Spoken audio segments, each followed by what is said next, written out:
Hello guys, कल जहाँ से पढ़ा था ना, आज के आगे से हम करने वाले हैं।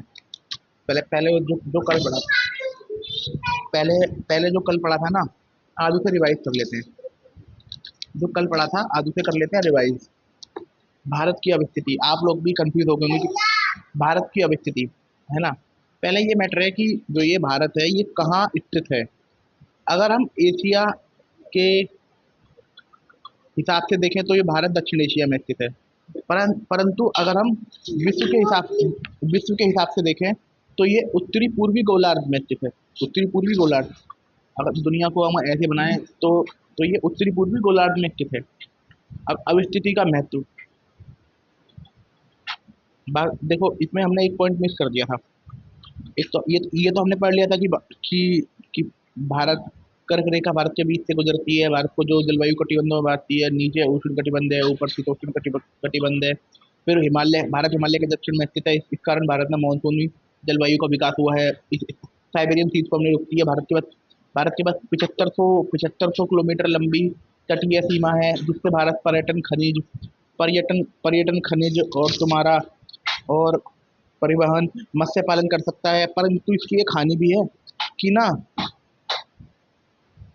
इससे ना वैश्विक ताप वृद्धि जब हो रही है, जब ग्लोबल वार्मिंग हो रही है, पानी का स्तर बढ़ रहा है, तो इससे भारत को खतरा है कि भारत के बड़े शहर मुंबई मुंबई जैसा शहर पानी में डूब सकता है।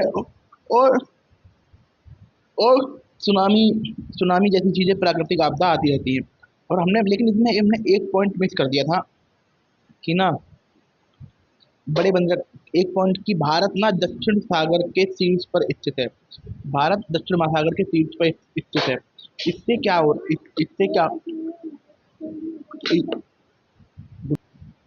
अब ना, जैसे जो बड़े बंदरगाह पढ़े थे, जैसे गुजरात, ये गल्फ ऑफ कच्छ और गल्फ ऑफ खंबात नीचे है। तो गल्फ ऑफ कच्छ में एक पोर्ट है कांडला, फिर जीएनपी पोर्ट है, फिर कोची पोर्ट है, फिर तूतीकोरिन पोर्ट है, फिर चेन्नई है, विशाखापट्टनम है, कलकत्ता, ये सब हमने पोर्ट पढ़े थे। अब भारत का अक्षांशीय और देशांतरीय महत्व पढ़ लो। भारत का अक्षांशीय और देशांतरीय महत्व पढ़ लो। अक्षांशीय और देशांतरीय विस्तार पढ़ लो, महत्व नहीं। क्या हो रहा है यार। अब अक्षांशीय मतलब होता है लैटिट्यूड, देशांतर मतलब होता है लॉन्गिट्यूड, है ना। भारत को अगर आप मुख्य भूमि से शुरू करते हो, मुख्य भूमि से, तो 8.4 उत्तर अक्षांश। परंतु आप ग्रेट निकोबार से शुरू करते हो तो 6.45। ग्रेट निकोबार से शुरू करते हो तो 6.45, है ना। और ऊपर ऊपर जो भारत का सबसे उत्तरतम पॉइंट है, वो तुम्हारा हो गया 37.6 डिग्री तुम्हारा नॉर्दर्न लैटिट्यूड। फिर अगर ईस्टर्न, अगर हम अब लॉन्गिट्यूड के हिसाब से करते हैं तो 68.7, और वो 97.25। ठीक है। अब भारत का जो सबसे उत्तरतम पॉइंट है, वो तुम्हारा इंदिरा कोल है, परंतु वो पाकिस्तान में है, तो इसलिए और उसमें विवाद है अभी। तो वैसे भारत में जो सबसे उत्तरतम पॉइंट है वो लद्दाख में है, NJ9842। देन तुम्हारा इधर की तरफ, फिर तुम्हारा सबसे पश्चिम में पॉइंट गौर माता, फिर इधर की तरफ बलिंगू या किबेथू, फिर कुमारी अंतरीप है, कुमारी, कन्याकुमारी, कुमारी अंतरीप और केप कोमरिन। फिर सबसे, अगर इधर की तरफ देखेंगे, इंदिरा इंदिरा पॉइंट, पारकरतन पॉइंट और लाहिचांग, है ना, लाहिचांग। परंतु ये ना, इंडोनेशिया के 2004 में इंडोनेशिया में ना सुनामी आ गई थी, जिसकी वजह से ये डूब गया है। कन्या वो तुम्हारा ग्रेट निकोबार में जो पामेलियन पॉइंट है लाहिचांग वाला, वहां से इक्वेटर की दूरी 876 किलोमीटर है। कर्क रेखा पता है 8 राज्यों से गुजरती है, भारत को 2 जलवायु कटिबंधों में बांटती है ना। 8 राज्य सुन लीजिए, राजस्थान, गुजरात, राजस्थान, मध्य प्रदेश, छत्तीसगढ़, झारखंड, देन तुम्हारा वेस्ट बंगाल, त्रिपुरा, मिजोरम। और सबसे निकटतम राजधानी इसकी रांची है। माही नदी इसे 2 बार काटती है। फिर भारतीय मानक समय रेखा, भारत वो 82.82 डिग्री से गिरती है, 82.82 डिग्री से गुजरती है, 5 राज्यों से गुजरती है, 5 राज्यों से। तुम्हारा एक हो गया यूपी एमपी मध्य, यूपी एमपी छत्तीसगढ़ उड़ीसा आंध्र प्रदेश। फिर उसके बाद तुम्हारा ये हो गया। और कर्क, भारतीय मानक समय रेखा और कर्क रेखा एक दूसरे को छत्तीसगढ़ के सरगुजा में काटती है। अब एक मैटर उठता है कि जो भारतीय मानक समय रेखा है और जो 0 डिग्री लॉन्गिट्यूड है, ये कौन कौन से कॉन्टिनेंट और कौन कौन से ओशियन से गुजरती है। तो 0 डिग्री लॉन्गिट्यूड है वो Europe, Asia and Antarctica, Europe, Africa and Antarctica से गुजरती है। Arctic, Atlantic and southern ocean से गुजरती है। और ये तुम्हारा 2 कॉन्टिनेंट एशिया और अंटार्कटिका से गुजरती है। और तुम्हारा Arctic, Indian Indian ocean and southern ocean से गुजरती है। ये हमारा ये हो गया। क्षेत्रफल की दृष्टि से भारत दुनिया में 8वें नंबर पे आता है, 2.4 है, 32.87 वर्ग किलोमीटर का एरिया है। रसिया रसिया आता है, Russia, Canada, China, USA, Brazil, Australia, India, Argentina, ये भारत का नंबर हो गया। ओ, अब क्षेत्रफल की स्थिति से भारत का सबसे बड़ा राज्य मान लीजिए राजस्थान, 10.4% उसके बाद भूमि है। देन एमपी है, मध्य प्रदेश है, फिर एमपी है, महाराष्ट्र है, देन यूपी है। छोटे में तुम्हारा गोवा आ गया, देन सिक्किम आ गया, उसके बाद त्रिपुरा एंड मिजोरम, त्रिपुरा एंड नागालैंड, मिजोरम, ये हो गया। उत्तर पूर्व के जो राज्य हैं जैसे वो 2.62 वर्ग लाख किलोमीटर है। देखो वहां पर सबसे छोटा सबसे बड़ा है ईटानगर, फिर है दिसपुर, फिर है इम्फाल।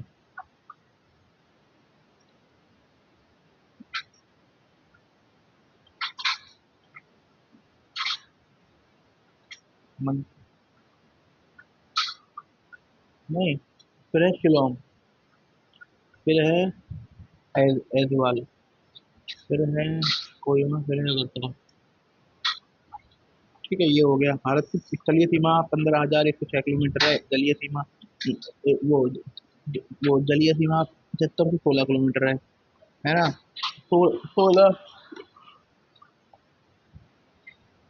16 और इसमें मुख्य भूमि में 5422 है और इसमें 2094। भारत की स्थलीय सीमा में 16 राज्य, 2 केंद्र शासित प्रदेश पड़ते हैं स्थलीय सीमा में, है ना। अब बांग्लादेश के साथ 4,096 किलोमीटर बॉर्डर है, 5 राज्य मिलते हैं। 4,096 बॉर्डर है, 5 राज्य मिलते हैं, जीरो लाइन कहते हैं। 5 राज्य तुम्हारा वेस्ट बंगाल, वेस्ट बंगाल हो गया, असम हो गया, अरुणाचल हो गया, त्रिपुरा हो गया एंड सिक्किम हो गया। मेघालय, मेघालय, मेघालय, मेघालय। चीन के साथ 3488 है। 14 अप्रैल, 27 अप्रैल, 27 अप्रैल 1914 को हुई थी, शिमला समझौता हुआ था। मैकमोहन, हेनरी मैकमोहन की अध्यक्षता में। परंतु चीन इसे मना करता है ना। और चीन की सीमा 3 भागों में चीन की सीमा लद्दाख से लगती है, और देन तुम्हारा हिमाचल प्रदेश और उत्तराखंड से लगती है, अरुणाचल से लगती है,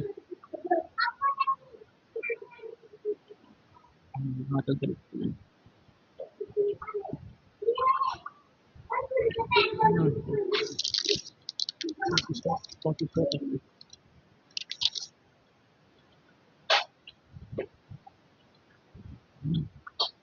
हाँ, सिक्किम से लगती है, अरुणाचल से लगती है। देन तुम्हारा इसका पहला भाग लद्दाख से लगता है, जहाँ पर विवाद का विषय वो है साइकिल और मैकडॉनल्ड लाइन होती है ना। देन मध्य भाग हिमाचल प्रदेश, उत्तराखंड, पूर्वी भाग सिक्किम, अरुणाचल प्रदेश, मैक्रोन रेखा पाकिस्तान 3523 हो गया। हिमाचल 17 अगस्त 1939 के दस्ता में सीमा साझा राजस्थान, गुजरात, कश्मीर, लद्दाख। नेपाल 1751, पांच राज्य लगते हैं, यूपी बिहार वेस्ट बंगाल सिक्किम उत्तराखंड।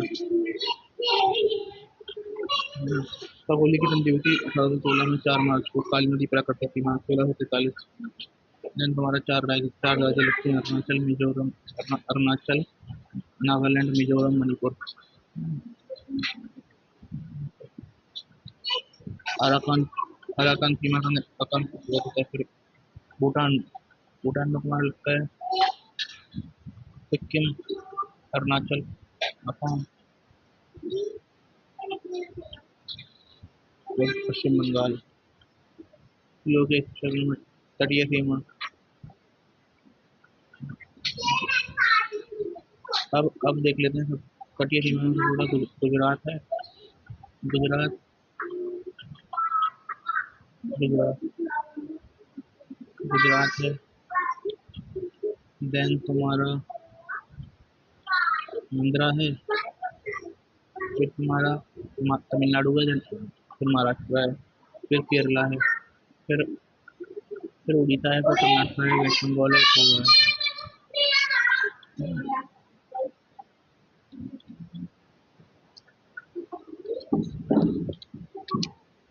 अब पौंडीचेरी चार जिले हैं। माही माही पड़ता है इधर की तरफ केरला में, कराईकल पौंडीचेरी पड़ता है तमिलनाडु में। देन तुम्हारा यनम यनम पड़ता है तुम्हारा आंध्र प्रदेश में, है ना। 1854 में फ्रांसीसियों ने 1854 में ओए देखो, चार ये हो गया, चलो।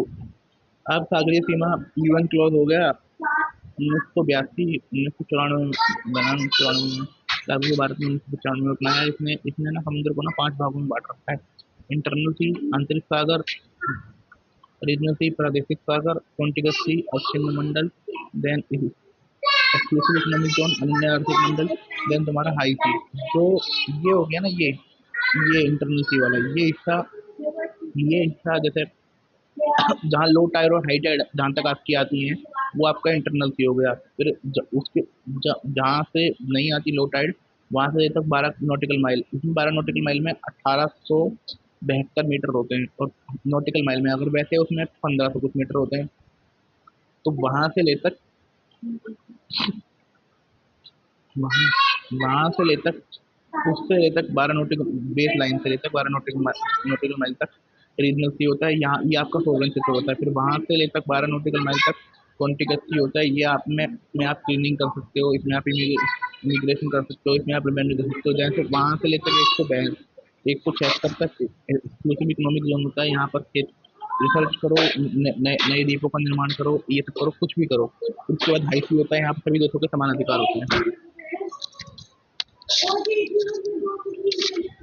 देखो, 26 जून 2004 को ना इंडोनेशिया के कारकोटा ज्वालामुखी के फटने से ना बे ऑफ बंगाल में ना सुनामी आई थी। बे ऑफ बंगाल में सुनामी आई थी, जिसके कारण ना जो हमारा इंदिरा पॉइंट है, जो कॉमेडियन पॉइंट है, जो पार्करसन पॉइंट है, वो डूब वो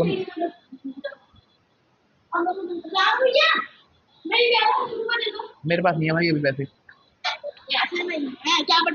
तो वो ना तो वो डूब गया था। और है ना। और अब देखो, ये होता है कि भूमध्य रेखा से ना, जैसे इक्वेटर से अगर आप पोल की तरफ जाते हो ना, तो ना तो सूरज की दिशा ना तिरछी होती जाती है। इसलिए दिन रात का ना अंतराल बढ़ता रहता है। भारत में दिन रात में जो न्यूनतम अंतराल होगा, वो होगा दक्षिण भारत में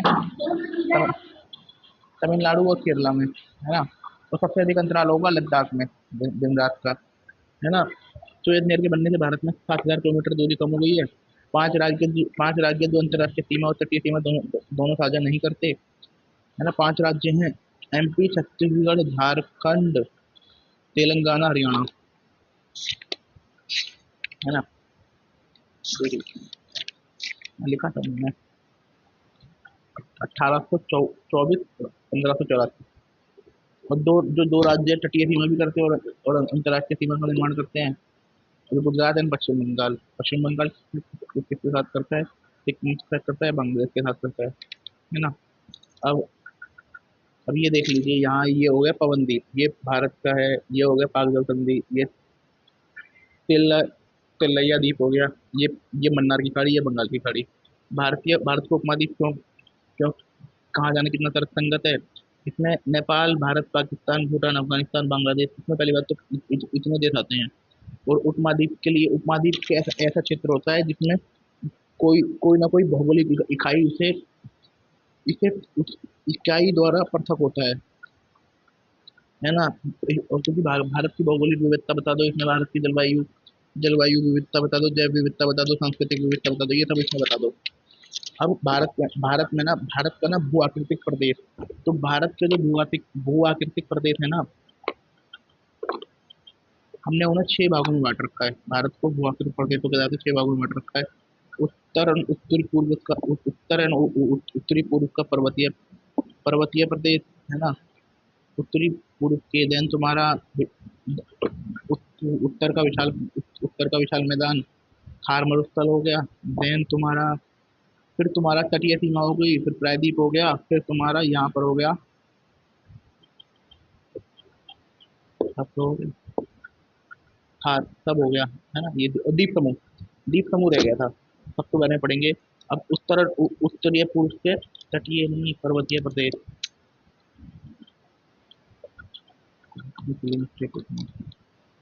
पर्वतीय प्रदेश, भारत के उत्तर तथा उत्तर पूर्व में पर्वतीय में हिमालय है ना, जो भू भूगर्भिक भूगर्भिक दृष्टिकोण से अभी भी अस्थिर है। हिमालय की उत्पत्ति के विषय में दो थ्योरी हैं, एक कोबर की थ्योरी हो गई जिसे जियो सिंक्लाइन थ्योरी बोलते हैं, और एक तुम्हारा इसकी हो गई, एक तुम्हारा कोबर ने बोला है कि भारत के जितने भी वलित पर्वत है ना, उनका निर्माण ना भू सममिति में हुआ है। भू सममिति में हुआ है, और अब हिमालय का निर्माण 33 भू सममिति में हुआ है। त्रिशुरी काल में नदियां आती रहती हैं और वो पानी गिराती रहती हैं, पानी पानी रेड मट्टी गादवा सब लाती रहती है। तो और इससे क्या होता है, उनके एज वो हिस्सा नीचे जाता रहता है, जो उनके एज पे ना वो हिस्सा ऊपर ऊपर आता रहता है। देन परंतु इसकी वगैरह मान्यता नहीं मिलती। और जो प्लेट टेक्टोनिक थ्योरी है वो तुम्हारी मॉर्गन की है, मैकेंजी की है और पार्कर की है। ये प्रिंसटन विश्वविद्यालय के प्रोफेसर थे, इनकी ये थ्योरी हेनरी हेस नाम के उसी विश्वविद्यालय के प्रोफेसर थे, उनकी थ्योरी थी सी फ्लोर स्प्रेडिंग थ्योरी, उसके ऊपर बेस्ड है। इसमें क्या बोल रखा था कि ना तरक्की काल में क्या हुआ, अफ्रीकन प्लेट से भारत की प्लेट अलग हो गई और वो यूरेशियन प्लेट से जाकर टकराई। उसके टकराने के कारण ना टेटिस भूसन्निधि में हिमालय का निर्माण हो गया। वर्तमान में टेटिस भूसन्निधि का जो अवशेष है वो भूमध्य सागर है। अभिसरण, अभी टकराना मतलब अभिसरण, है ना। ये हमने पढ़ लिया। फिर हमने ये पढ़ा था भारत, अगर हमने अर्थ की लेयर को निकाल के देखें, अब पृथ्वी की पूरी एक हिस्सा निकाल के देखें तो उसे हम 3 भागों में डिवाइड। देखो फिर हमने, अगर हम पृथ्वी के एक एक पूरे हिस्से को निकालें तो हम उसे 3 भागों में कर सकते हैं। क्रस्ट मतलब भूपरपटी, मेंटल मतलब प्रवाह प्रवाह और नीचे मतलब अंतरतम, है ना। अब अब पवार, ये तुम्हारा जो क्रस्ट है वो 35 से 45 किलोमीटर तक है, ये तुम्हारा 2900 किलोमीटर तक है, ये तुम्हारा 6370 किलोमीटर तक है। देन तुम्हारा जो ये होती है ना, ये ये जो ये जो तुम्हारा प्रवार है यहाँ पर ना, तो इस प्रवार में 100 से लेकर 400 किलोमीटर तक एक ऐसा एरिया होता है। यहाँ पर जो चट्टाने होती है ना वो अर्धगलित अवस्था में मिलती हैं। इसे बोलते हैं, इस एरिया को बोलते हैं हम, मतलब लावा मिलता है, मोल्टन लावा। इसे बोलते हैं दुर्बलता मंडल, इंग्लिश में बोलते हैं एस्ट्रोस्फीयर। इसके ऊपर का जितना भी एरिया होता है ना वो होता है स्थल मंडल। स्थल मंडल की जो त्रिकोणीय रूप से प्लेट होती है ना, उन्हें ही त्रिकोणीय रूप से हिस्सा होता है, उन्हें बोलते हैं प्लेट, है ना। और आप ये मान लीजिए, जो दुर्बलता मंडल होता है ये भूकंप की तरंगों को धीरा कर देता है। हिमालय का परिचय, अब हिमालय ना मध्य एशिया के पामी पठार से लेकर ये तुम्हारा म्यांमार के अराकान पर्वत तक है। इसकी चाप की लंबाई 2500 किलोमीटर है। कुल इसकी औसत ऊंचाई 6। हाँ,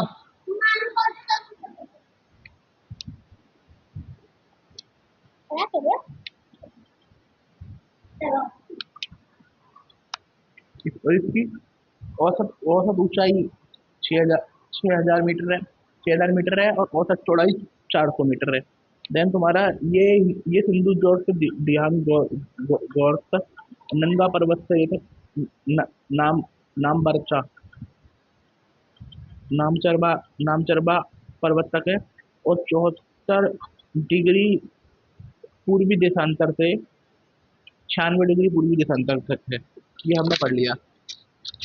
अब जो ये हिमालय है ना, हिमालय भी हिमालय भी जो हिमालय है, ये हिमालय भी ना, आप ये मान लीजिए, ऐसा नहीं है कि हम पूरा हिमालय एक ही है, हिमालय भी कई ही रूप में है।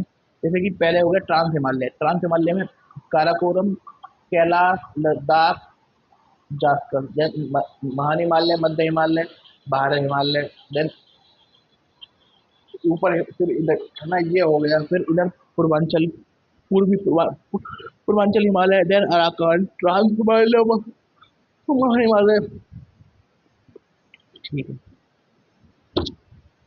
काराकोरम का विस्तार तिब्बत और लद्दाख में है। इसका नाम, दूसरा नाम कृष्णागिरी है ना। ये उत्तर भारत, ये भारत की सबसे उत्तरी तथा हिमालय पर्वत श्रृंखला की सबसे प्राचीनतम श्रृंखला है। इसे तिब्बत का मेरुदंड या तिब्बत की रीढ़ कहा जाता है। इसमें दो दर्रे पड़ते हैं, अर्गील पड़ता है, काराकोरम पड़ता है। काराकोरम दर्रा सर्वोच्च दर्रा है, और एक में सियाचिन पड़ता है। ये सियाचिन बाहरी द्वीप में, बाहरी विश्व में, जो पोल के बाहर सबसे बड़ा ग्लेशियर है, और विश्व का सर्वोच्च युद्ध स्थल है। और इसमें एक चोटी पड़ती है, गॉडविन ऑस्टिन, उसकी ऊंचाई है 8,611, 8,611 मीटर उसकी ऊंचाई है। वो हिमालय पर्वत तंत्र की दूसरी तथा भारत की सबसे बड़ी चोटी है, और विश्व में भी दूसरी सबसे बड़ी चोटी है। ये हो गया। देन तुम्हारा इसके बाद लद्दाख होता है। लद्दाख ना की मरुस्थल कहते हैं, क्योंकि ये हिमालय के छायावृत्तीय क्षेत्र में आता है। यहाँ हैवी रेनफॉल, यहाँ यहाँ रेनफॉल नहीं हो पाती। और क्या क्या मैटर है इसका, ये इसमें दो दो दर्रे पड़ते हैं। एक तुम्हारा है खारदुंगला, जो जो लेह को सियाचिन से जोड़ता है, और एक तुम्हारा पड़ता है ओमिंगला। ये दर्रा तुम्हारा किसको जोड़ता है, इसूल को दमचुक से। और ये दुनिया का highest motor bike ride road है। और यहाँ पर यही है। और इसकी सबसे ऊंची चोटी का नाम राकापोशी है, राकापोशी। जास्कर हो गया, ये भारतीय प्लेट के उस संपीड़न बल लगाने के कारण ये महान हिमालय में ही मर्ज हो गया है। इसमें इसमें दो दर्रे पड़ते हैं, एक तुम्हारा फूटाला और एक तुम्हारा बारालाचा, है ना। जो ये फूटाला दर्रा है, अगर तुम्हें श्रीनगर से लेह में जाना है, श्रीनगर से लेह जाना है, तो इसी दर्रे से जाना होगा। ये हमारा अब तक का रिवाइज हो गया। अब हम आगे महान हिमालय पढ़ेंगे।